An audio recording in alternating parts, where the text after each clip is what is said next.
And welcome back to Let's Play Battlefield 1942. On today's episode, the Battle of Gazala. This is another Germans versus British in the desert map. This is supposedly the largest map in the entire game, but you wouldn't think so because the four flags that you fight over are relatively close together in the center of the map. There's just a lot of wide open desert areas, a lot of canyons, a lot of valleys. Right here at the beginning, the opening match kind of takes place right here in this flag that's between two of the other main flags that are held by the opposite sides at the beginning. There's a repair pad in the middle of it, and there's kind of a race at the very beginning between the tanks from opposing sides.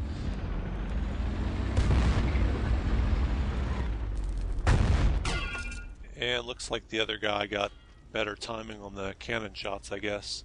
Smoking pretty badly over there, but there was another tank right behind him anyway, so I think even if I had managed to win that duel, I would have gotten blown up by the next guy. But that's kind of just an ill omen right at the beginning of the map to lose that center flag. The only vehicle left behind is this stupid mobile artillery piece. Usually I don't use these too often, especially on this map, which is so tank heavy.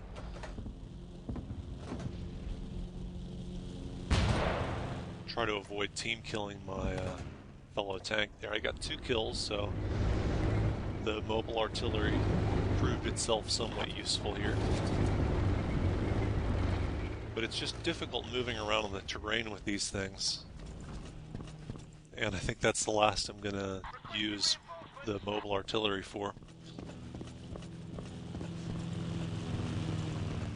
That flag is staying gray for an unusually long period of time. It could be that those 2 kills I got with the artillery may have been the only Germans remaining, so that was a really lucky shot there. Now we've got 3 flags, so we're inflicting ticket bleed on the enemy. The way this map is kind of laid out is you've got 3 flags in a row here. Each side starts with one of them, and then the middle flag is neutral.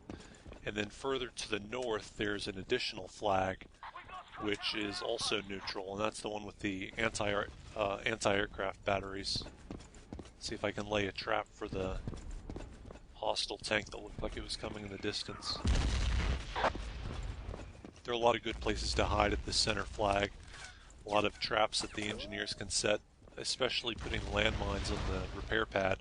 When you put a landmine on the repair pad, the landmine actually falls between the cracks, but it will detonate because if a vehicle passes close enough to a landmine, even if it's passing over it, for whatever reason the three-dimensional coding, I guess, is just kind of weird, so it'll detonate. The guy's got an ugly expression on his face, look at that. Position secured. Since there's friendly fire on this server, I'm going to remove that landmine. If this were a no friendly fire for landmine server, you just always put landmines on the repair pads, just in case the enemy happen upon them later on.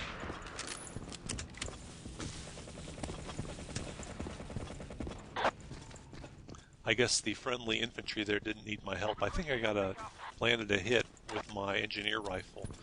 If you don't kill someone with the rifle, but you hit them, then their energy goes way, way, way down, which greatly increases your odds of winning a firefight against them later on.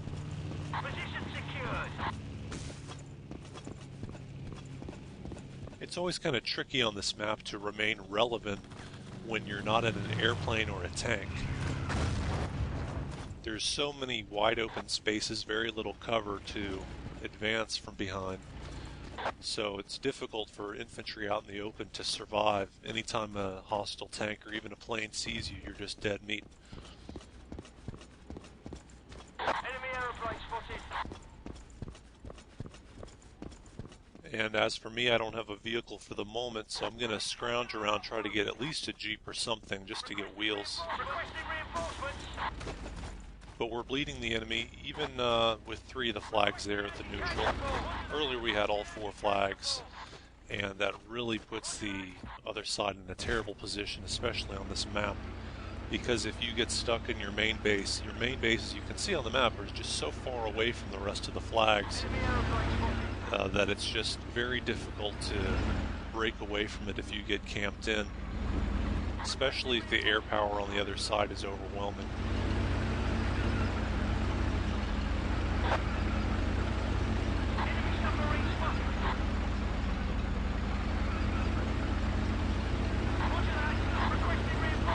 There are a lot of bridges, a lot of different valleys and pathways to break up the flow of traffic.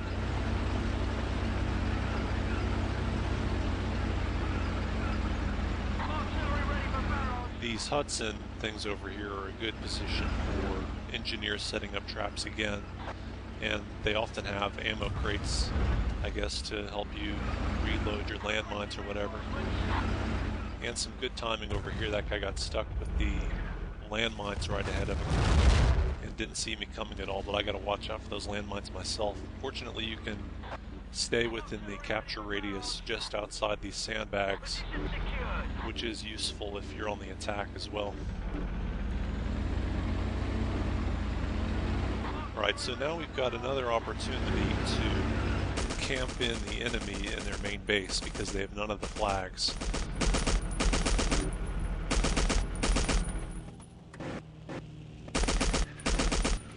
Their air power doesn't seem to be all that effective. In fact, I haven't seen too many planes on either side. Kind of like on Al Alamein, if the air power is really strong, they can make life very difficult for the tanks, since there's such long travel times, even though the flags are all together in the center.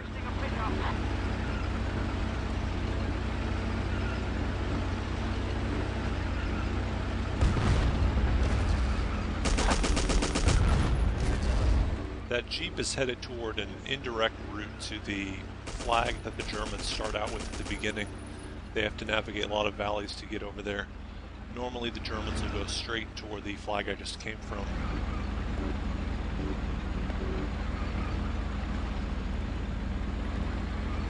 There are a lot of tanks that spawn at the enemy main base, so I'm going to try to head up the mountain here undetected.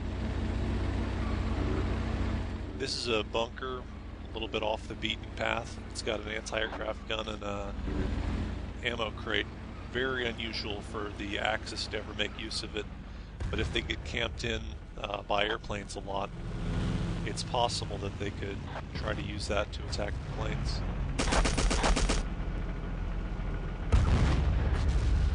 Alright, since I wasn't getting a good angle there, I'm just going to move forward now and see if I can pick off some infantry before their tanks respawn.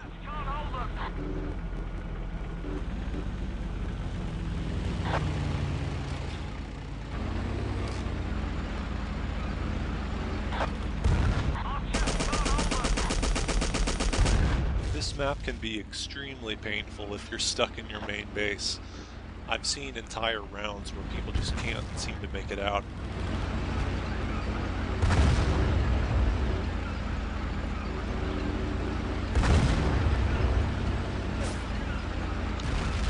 Well, it looks like the Axis have managed to get a flag of their own and break away from the main base.